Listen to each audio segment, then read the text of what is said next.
Hello again, guys. In my research, I've found something quite interesting.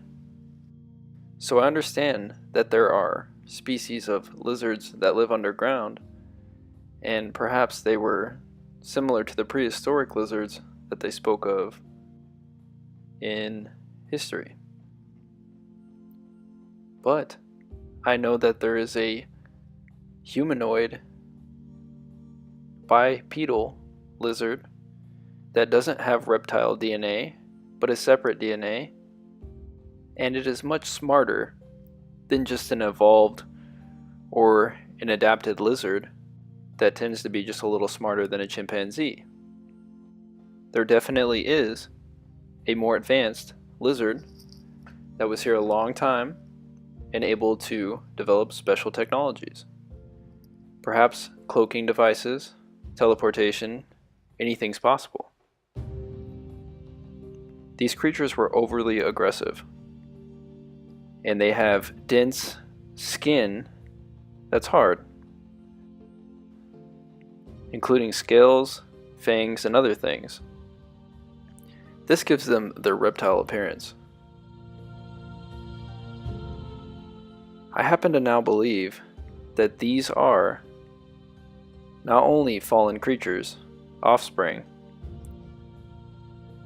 but creatures that have continued to do evil, therefore their generations continue to suffer this fate. I believe that these creatures are more human than reptile, oddly enough, despite their appearance. I believe that they're cannibals and are responsible for a lot of the horrible things going on in this world. Now, on the other end of the spectrum, I realize that the Greys seem to have some factual information surrounding them. They developed certain spacecrafts and have worked with the US government as well as other governments. These always tend to seem genderless and often have less digits than a human and are more sensitive. And their bodies seem to be gelatin-like, like a fish or something else living in a high-pressure situation. This to me definitely means that they live underground or underwater, much further than the reptile breed. My final conclusion on all of this seems to be interesting. I believe that despite there being reptiles, there are certain aspects and frequencies or dimensions that humans can go through if they subscribe to sin.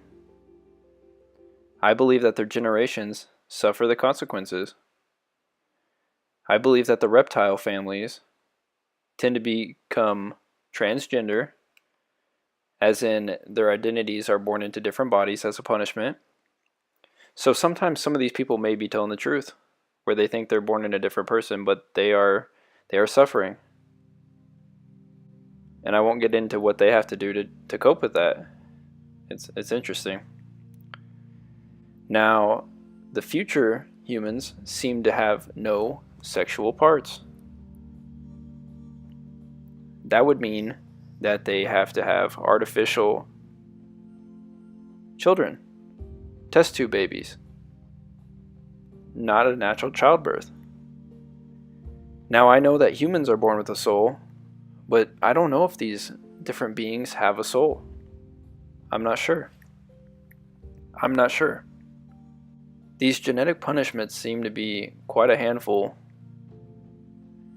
Another interesting aspect of this is that the dinosaur appearance belonging to the past and a lower self of human seem to be connected, as well as a futuristic, this genderless society that we're heading into, of which I don't agree with, but it seems to correlate with the technologically advanced, perhaps, beings or humans of the future. I know this sounds kind of crazy, but it could be true. Now, I will say again, I believe that there are reptiles, pure reptile DNA reptiles, living underground that have intelligence above a chimpanzee, and who knows what else they are capable of.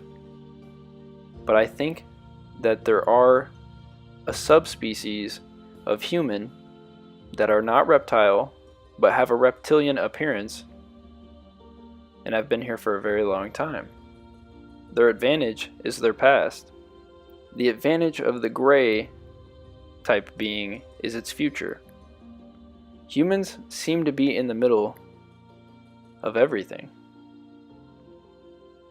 We are very important. You are important. I have additional theories for this that I will be talking about in later videos. Thanks for watching.